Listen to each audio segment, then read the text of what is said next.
Estamos iniciando o programa Transformação, mais uma vez com um privilégio tremendo de ter aqui o pastor Manel Lopes, que é o nosso querido Manelzinho. Satisfação, pastor Manel Lopes. Seja bem-vindo, estamos aqui para um bate-papo sobre casamento. O privilégio é nosso, pastor Emerson, agradecer ao senhor a oportunidade, saudar também todos os nossos telespectadores. É uma alegria estar aqui na minha cidade de coração, minha cidade natal, estar com vocês. Bom, certamente nesse tempo, de compartilhamento de assuntos ou temas relacionados à vida conjugal, você veio para participar de um encontro de casais, está ministrando, muita bênção até aqui. Hoje nós queremos falar sobre casamento, e o nosso tema hoje é casamento saudável. Vamos começar pela importância do casamento, pastor Manel Lopes. O casamento, por ser uma instituição criada por Deus no propósito de formar a sociedade, a família, o casamento é fundamental. Eu costumo dizer que um casamento, uma família forte, uma sociedade forte, uma igreja forte. Sem dúvida, uma sociedade sem o casamento ou sem casamentos saudáveis é uma sociedade desestruturada. Nós temos pelo menos alguns problemas aí que precisam ser pontuados, né? Primeiro, um certo descrédito do casamento, a banalização, né? Aquela ideia do casa, separa. Você casou, não deu certo, separa, casa de novo. E aí muitos estão vivenciando essa experiência do banal do casamento, né? Mas nós sabemos de casamentos que são fortes e de outros tantos que precisam ser restaurados e fortalecidos, né? Eu sou casado há 26 anos, né? Eu acredito que a sociedade tem trocado até que a morte nos separe para uma frase até que eu seja feliz e não esteja mais feliz. Na verdade, o casamento é a junção de duas pessoas.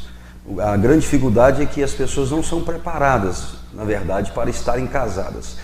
E ao encontrar as dificuldades naturais de uma relação a dois, a pessoa então não está mais preocupada em fazer o seu cônjuge feliz, o seu parceiro, a sua parceira feliz. As pessoas têm casado para serem felizes, esse é o grande erro. Porque o casamento ele parte de uma renúncia. Eu preciso renunciar à minha vontade para fazer o meu parceiro ou a minha parceira feliz. E o meu parceiro ou parceira a mesma coisa. Então o casamento ele constitui-se na alegria dos dois. Não existe casamento perfeito. O casamento é composto de momentos alegres e momentos de dificuldades, de enfrentamentos. Mas quanto mais o casal se relaciona nesses momentos e se dão mais um ao outro, mais fortalecido é a relação e a aliança. Então descobre-se que vale a pena ser casado toda a vida com uma única pessoa. Nós podemos afirmar que tem muitos casamentos na UTI, casamentos doentes ou doentios, né? Em função exatamente dessa inversão ou má interpretação, né, em relação ao bem-estar. Então essa busca de satisfação desenfreada faz com que na insatisfação venha a crise e aí a não solução da crise, né, desemboca também num desajuste do casamento. Então, casamentos que estão à beira da morte.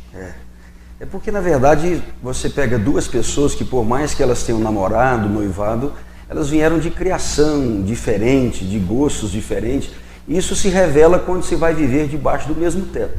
Não que a pessoa foi falso durante o relacionamento do namoro, mas você começa então a dormir, a acordar junto, a enfrentar as doenças, as crises do dia a dia, e as pessoas não estão preparadas. O casamento então começa a haver discussões, começa a haver uma concorrência, uma briga para ver quem se dá melhor no casamento. Então o casamento fica doente, porque são palavras duras, às vezes a pessoa vive mais com os amigos lá fora do que com o próprio cônjuge, a pessoa geralmente não quer ceder, começa a ter falta de perdão, isso vai trazendo doenças psicossomáticas e isso adoece a alma da pessoa e começa a encobrir o verdadeiro amor e aquele amor que havia no namoro então começa a ser trocado por dores e muitos cometem um erro gravíssimo que é buscar a felicidade lá fora, vem a traição ou quando não tem a traição vem a frieza, o descaso e isso traz essa dor e o casamento que foi feito para nos tornar felizes acaba se transformando num mal para aquela pessoa. E ela não tem a humildade de olhar para ela mesma.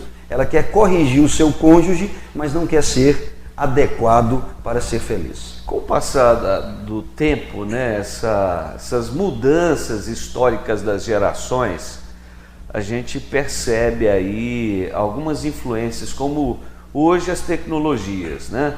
A tendência de indivíduos viverem muito isolados, de fato, às vezes dentro de casa, num convívio virtual, né? Ali com a máquina, falando com pessoas fora, mas ao mesmo tempo uma vida assim em si mesmada, né? Então isso desenvolve o egoísmo. Então você toca num ponto aí que talvez seja um dos grandes problemas. Pessoas egoístas querem uma relação para se satisfazerem. Então daí não conseguem entender que o altruísmo, né, que é se voltar para o outro, se importar com o outro, é um fator importante dentro do casamento. Com certeza, pastor, o senhor colocou muito bem, porque, como eu volto a repetir, o casamento ele se faz também de renúncia. É quando eu quero fazer a outra pessoa feliz. Mas nós vivemos numa sociedade que a cada dia as pessoas são mais egoístas. As pessoas estão se voltando mais para si. Isso não funciona no casamento. Quando nós aprendermos que se fizermos o nosso cônjuge feliz, isso é uma semeadura que retorna para nós com fruto de alegria, de dedicação. Porque se eu estou fazendo o outro feliz, ele tem toda a predisposição para também trabalhar ao meu favor, no sentido de juntos conquistarmos, sermos mais alegres. Casamento, não existe um casamento de felicidade tempo integral. Mas até nos problemas você consegue sorrir, porque você tem um companheiro ou uma companheira que lhe ajuda, que caminha junto, que tem uma única visão, que busca realmente a alegria conjunta. Porque casamento é uma só carne. E como eu posso ser uma só carne se eu estou fazendo a outra pessoa infeliz? Infeliz, né? A pessoa casou para ter alguém e transformou-se em adversário daquele alguém. O princípio da semeadura, aquilo que você semeia, você colhe. Correto. Se você realmente semeia o amor, o respeito, né, a dedicação, você também vai ter isso, vai colher isso na sua vida, no seu casamento, né? Não tem jeito de ser diferente. A pessoa que é amor, mas semeia incoerência, né, violência, grosseria dentro do casamento. E depois quer cobrar amor, não é verdade? Então é como aquele marido bruto que grita o dia inteiro com a esposa, a semana toda, e quando chega à noite ele quer simplesmente deitar na cama e ter sexo. Ter uma relação amorosa, mas a mulher está ferida a semana inteira, está machucada a semana inteira. Então eu acho que tudo começa com a plantação mesmo. Você precisa semear logo pela manhã no seu casamento, à tarde, à noite, não só pensando no sexo, claro, mas pensando em uma relação profícua, uma relação abençoada para os dois. Saudável. E um casamento saudável será colhido com sementes saudáveis, né? É isso aí. Casamento saudável pressupõe também um nível de consciência, de sobriedade, né? Você não acha que muitos casamentos de fato estão aí bagunçados ou doentes por falta de conhecimento de homens e mulheres? Com certeza, né? Deus estabeleceu esse pilar como quando disse: meu povo se perde por falta de conhecimento. O casamento, por ter sido banalizado pela sociedade, as pessoas esquecem que em todas as áreas da nossa vida precisa buscar o crescimento e o conhecimento. Você tem uma vida profissional, se você não forma, não faz cursos, não se adapta nesse mundo que se transforma muito rapidamente, a pessoa fica para trás. Se você é um professor, você precisa atualizar com tudo que está acontecendo. O casamento não é diferente, porque o casamento também acompanha a modernização. Os desafios do casamento se modernizam. Então você pensa bem, se eu valorizasse o meu casamento no sentido de buscar o conhecimento, como eu busco na minha vida profissional, eu teria um casamento melhor. Muitos então não estão investindo no seu próprio casamento. Não estão investindo no melhor lugar que ele deveria investir. E são tantas as oportunidades e possibilidades de por exemplo, ouvir, receber instrução, né? Buscar um direcionamento para um casamento melhor. Tem muitos caminhos, né? Você tem encontros de casais, você tem pastores altamente preparados. Hoje você tem coaching voltado para o casamento, você pode buscar. Muitas vezes até um acompanhamento psicológico. Há pessoas que precisam de um acompanhamento psicológico para mudar o seu temperamento, as suas ações. Isso é um investimento na própria pessoa. Porque se eu cresço em conhecimento, aplico no meu casamento, mais uma vez a semeadura, eu vou colher como resultado de uma vida mais feliz. Essa necessidade, ela demanda de fato atitude. Tem algumas palavras mais modernas, né? Sendo aplicadas, que a gente precisa, de certa forma, mostrar que elas fazem parte, né, de todo um comportamento, de toda uma ação há muito tempo. Por exemplo, a proatividade, a atitude, são dois termos muito usados hoje no meio profissional, né? Um marido que, por exemplo, não se importa com a casa, com a esposa, com os filhos, com a vida do lar, é uma pessoa sem proatividade. Com certeza. E a falta dessa proatividade em assumir o seu papel, acontece a inversão de papéis no casamento. Há mulheres assumindo o compromisso dos maridos e sendo frustradas. Há maridos que chegam em casa e precisam assumir o compromisso da mulher por falta da proatividade na aplicação das obrigações, entre aspas, que cada um, teoricamente, precisa exercer no seu casamento. São o que chamamos de papéis. A inversão de papéis traz uma sobrecarga e traz a briga e, consequentemente, a infelicidade. Então veja, a falta do conhecimento. Por que o homem teria que ser o gestor principal, mais responsável pela sua família, né? Porque Deus instituiu o homem e Ele é o Criador, então é como se Ele nos programasse. O homem de verdade, ele já vem programado para ser o cabeça da sua casa. Se você lê sobre a história, comprovadamente, desde a época do homem das cavernas, entre aspas, né, o homem era um caçador.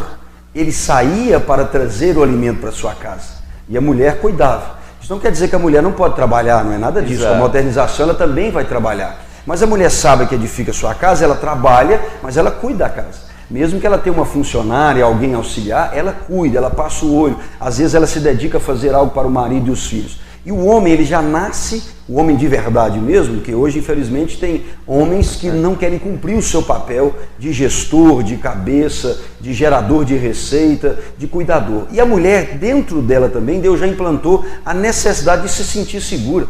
Uma mulher que tem um marido preguiçoso, vem a crise, ele não quer buscar trabalho, não quer buscar nada, relaxar, ela se sente insegura.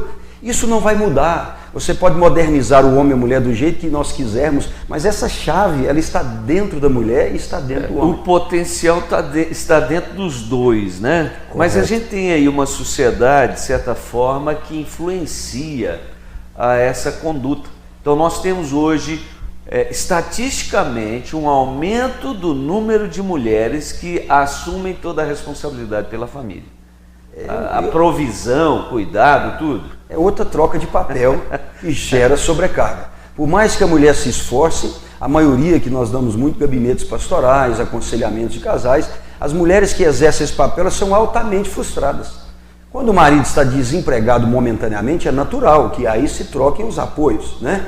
Mas se ele não busca, se ele relaxa, se ele passa a cuidar de casa e a mulher passa a ser a provedora, com o tempo ela se sentirá frustrada, haverá inversão de papéis e isso é vergonhoso para o homem. Eu ainda defendo que a mesma mulher trabalhando, que é natural e deve se acontecer quando assim ela se propor para isso, como tem que se respeitar muito a mulher que ainda preserva o seu direito de cuidar dos filhos e da casa, isso é louvável, isso também é muito difícil, é uma tarefa.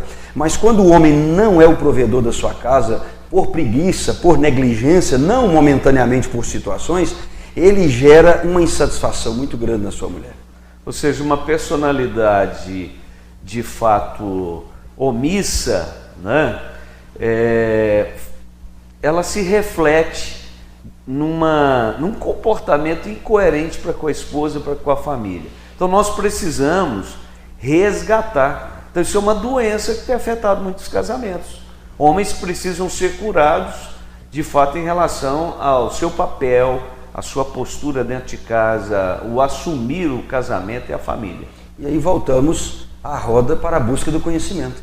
Precisa o casal ter humildade de buscar o conhecimento, uma leitura voltada para o casamento, né? Nós temos aí o Casados para Sempre, por exemplo, que é um bom curso, lá fala muito da inversão dos papéis, essa busca de conhecimento que o senhor falou, tudo isso é falta de conhecimento. Meu pai era assim, minha mãe era assim, meu avô era assim. Não há necessidade de eu ser assim. Então, em função disso, algumas mulheres estão, por exemplo, muito sofridas e eu diria muito decepcionadas, né, com homens que não fazem aquilo que seria básico para gerar essa segurança e esse bem-estar. Com certeza. E a mulher insegura, a tendência é se tornar uma mulher frígida, uma mulher infeliz, uma mulher sobrecarregada. E esse cidadão que planta esse formato, ele não vai colher coisas boas. A insatisfação está presente. Aliás, o nível de insatisfação, a gente percebe isso no gabinete, no consultório, né? O nível de insatisfação da mulher é muito mais elevado do que dos homens. Com certeza. As pesquisas também demonstram isso, até porque a mulher é mais sensível. A mulher demanda mais tempo, a mulher demanda mais dedicação a ela. O homem já por natureza é um pouco mais bruto, mais tranquilo, né? E o homem que consegue ampliar a sua visão com relação à mulher e enxergar isso, com certeza ele terá não uma casa, mas um lar, que ele será abençoado. Sem dúvida alguma, um lar saudável, né? Pastor, vamos falar um pouquinho sobre o que de fato seria um casamento saudável, né? Quais seriam aí os itens fundamentais num casamento, as posturas fundamentais num casamento para que ele seja saudável? Eu acho que tudo que você consegue trazer a fonte da criação para dentro, tem-se toda uma tendência, eu posso dizer 100% de chance de dar bem. A fonte do casamento, o Criador é Deus. Então a expectativa real é trazer o Criador do casamento para dentro do casamento. Como ele coloca o Espírito Santo dentro de nós quando temos um encontro com Jesus, o Criador do casamento te guiará, mostrará, te dará direção. Então eu acho que o primeiro pilar de um casamento, e é o que falta, por isso o grande número de divórcios, é ter Deus. E eu não digo ter uma religião, eu digo ter Deus, a palavra de Deus, o conhecimento daquilo que Deus traçou para o casamento, exercer e praticar, e com certeza será bem sucedido, um casamento saudável. Nós falávamos sobre a questão do conhecimento. Jesus diz que ele é a verdade, né? Correto. E ele diz que a verdade liberta. Então, um casamento sem Deus é um casamento que está preso, que está realmente tomado de uma influência maligna, negativa, de doenças e tudo mais. Então, quando Deus vem para dentro do casamento, as coisas mudam. Vamos lembrar o salmista: se o Senhor não edificar a casa, em vão trabalham os que a edificam. Correto. Então, o conhecimento vem a partir de Deus. Ele também é a fonte do conhecimento. Inclusive, a Bíblia diz que nós devemos buscar a sabedoria com a mesma intensidade que se busca o ouro e a prata. Se eu buscasse a sabedoria para o casamento, eu, com certeza, na fonte, com ele dentro do casamento, a transformação para melhor é corretíssima. E o casamento sem Deus, a tendência de 99% dos casos, se não for 100%, é do fracasso. E nem sempre o fracasso é o divórcio. Pior ainda é quem vive um casamento fracassado. Falando aí de tendência, né? O materialismo e essa busca pelo prazer, o prazer pelo prazer, então essa coisa rápida, né? Uma satisfação emocional rápida e, no fundo, essa tendência ao consumismo, a ter, a possuir, até correr atrás do ouro e da prata aí, tem invertido de fato essa conduta espiritual. Então muitos casais não dão importância à busca de Deus, a tempo para Deus, a congregar, buscar o conhecimento da palavra de Deus. É um fato tão notório. Com certeza, com certeza. E a inversão clara, né? A inversão não investir no ser, mas no ter. Então isso nós temos visto muitas famílias adquirindo muitas coisas, tendo muitas coisas, mas o seu ser é vazio. O seu ser continua frustrado. Manel, a gente percebe geralmente os homens sempre com uma resistência muito maior. Por exemplo, eu compartilhava com um marido que ele dizia o seguinte: eu não dou conta de dizer para minha mulher que eu a amo. Eu não digo eu te amo, porque para mim já está implícito no meu comportamento. É importante para a mulher ouvir, porque os homens têm essa tendência: eu sou assim, eu não vou mudar não. Isso é um machismo antigo, né, que veio de geração para geração. E se o homem disser te amo, se o homem for carinhoso, eles começam a entender que ele não é dentro do parâmetro, da regra do machismo criado. Mas ele não sabe o quão importante é para a mulher ouvir isso. Eu acho que o homem tem que lutar contra isso e se transformar, porque para a mulher não basta, porque as linguagens de amor são diferentes. Às vezes o homem entendendo que ele está dando presente todo ano, lembrando das datas, estando ali, ele demonstra amor. Mas para a mulher, a linguagem dela, além disso, ela precisa ouvir. Bom, muitos até têm dificuldade em fazer coisas muito básicas, né? Maridos duros que só fazem o que querem e o que acham que está certo. Às vezes a mulher quer sair, ele não aceita, quer ir ter um momento diferente, ele não topa, ele não está pronto para nada, né? Só quer do jeito dele. Nós falamos no bloco anterior, ele está voltado só para ser feliz. Então, se ele passa o dia inteiro em casa, sentado no sofá, com aquela barrigona para cima e um controle remoto, ele se sente feliz. Mas a mulher passou a semana toda, às vezes, em casa, cuidando dos filhos, da casa. Ela gostaria de sair com o marido. Ela gostaria de se sentir vista com o marido. Tem isso também. A mulher se sente bem na sociedade com o seu marido do lado. Então, o marido precisa, sim, se expor. Ele precisa modificar as suas atitudes. Ele precisa mostrar para ela com o que a ama também, a valorizando, a se colocando com ela nos lugares, nos ambientes, nas ações que a fazem feliz. Bom, um assunto que a gente não pode pincelar rapidamente é a vida sexual do casal, né? Hoje a gente vive numa sociedade em que está todo mundo praticamente se entregando assim com uma facilidade tão grande que a infidelidade é muito comum, mas aí a gente percebe mulheres que não se dispõem ao ato conjugal ou à relação sexual, talvez por toda uma insatisfação com o marido, maridos que não sabem investir para ter uma vida íntima mais intensa, e aí? Demanda também investimento, né? Hoje a frustração na área sexual, pelas pesquisas, os aconselhamentos que temos, é muito grande. Mais uma vez voltamos ao egoísmo, principalmente do homem, que preocupa simplesmente em se satisfazer, não preocupa em o estado que está a mulher. E a Bíblia nos ensina que tanto o homem quanto a mulher deve dar ao seu esposo ou esposa o que lhe é devido. A Bíblia coloca isso como é devido. A Bíblia trata a sexualidade com uma forma tão sábia que ela diz que o homem e a mulher só podem não ter relação sexual se for para um momento de consagração a Deus, isso em comum acordo e por um tempo curto, para que o diabo não vos tente. Então essa é a melhor parte do casamento, vamos dizer. É uma parte em que você tem ali a sua relação amorosa, uma relação de amor com o seu cônjuge. É onde você deve realmente incrementar dentro dos padrões de Deus, investir dentro dos padrões de Deus, entender o seu cônjuge, porque a própria religião tem uma culpa disso. Durante muitos anos a religião colocou o sexo como pecado, para aprisionar as pessoas. E muitas pessoas ainda vivem dessa tradição de que o sexo é pecado. O sexo é pecado fora do padrão de Deus, fora do casamento, né? Mas então, se ele não é pecado, eu preciso, até onde Deus permite, trazer essa alegria nesse momento, incrementar, investir nesse momento e ser feliz. É saudável, é necessário. Sim. Então, um casamento saudável, ele tem presença de Deus, ele tem comunhão, respeito, valorização mútua, né? A busca desse prazer de uma forma mais intensa, vida sexual ativa, né? Tudo isso faz parte.